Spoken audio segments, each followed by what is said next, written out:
ආයුබෝවන් health and fun YouTube channel එකට බොහෝ සාදරයෙන් පිළිගන්නවා.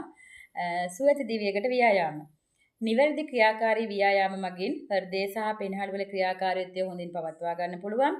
නිතිපතා ව්‍යායාම මගින් අපට තරබාරු බව නිසා ඇතිවන බෝනවන රෝග වැළඳීමේ ප්‍රවණතාවය අඩු කර ගන්න පුළුවන්. උදාහරණ හෘද රෝග, පිළිකා, දියවැඩියාව, අධිරුධිර පීඩනය සහ අංශභාගය.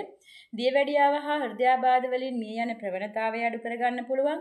අස්ථි සහ පේශි ශක්තිමත් කර සංදිවල නම්‍යතාවය වැඩි කර ගන්න පුළුවන්. ඔස්ටියෝපොරෝසිස් වැළඳීම හා අස්ථි බිඳීමේ අවදානම අඩු කර ගන්න පුළුවන්. ශරීරයේ නියමිත බර පවත්වා ගෙන යාම සහ ශරීරයේ හැඩය ලබා ගැනීමට පුළුවන්. ඒ වගේම මානසික ආතතිය අඩු කිරීමටත් අපිට ව්‍යායාම උපකාරී වෙනවා. ඔබටත් ව්‍යායාම කරන්න වෙලාවක් නැද්ද? නැත්නම් අවස්ථාවක් නැද්ද? එදිනෙදා ජීවිතයට ව්‍යායාම එක් කරගන්නේ කොහොමද? විනෝදාංශයක් ලෙස ව්‍යායාම කිරීම. මොනවාද අපිට විනෝදාංශයක් විදිහට කරන්න පුළුවන්? වේගයෙන් ඇවිදීම, පිහිනීම, දිවීම, බයිසිකල් පැදීම, නර්තනය, කඳු නැගීම, ක්‍රීඩාවලදී මහා ගෙවතු වගාව අපට එදිනෙදා ජීවිතයේ විනෝදාංශයක් විදිහට කරන්න පුළුවන්.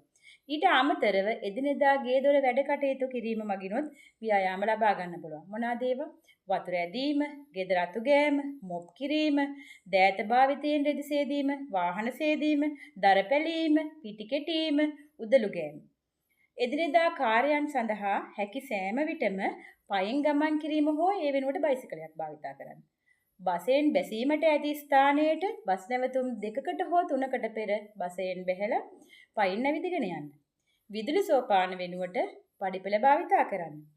ඔබ දන්නවාද?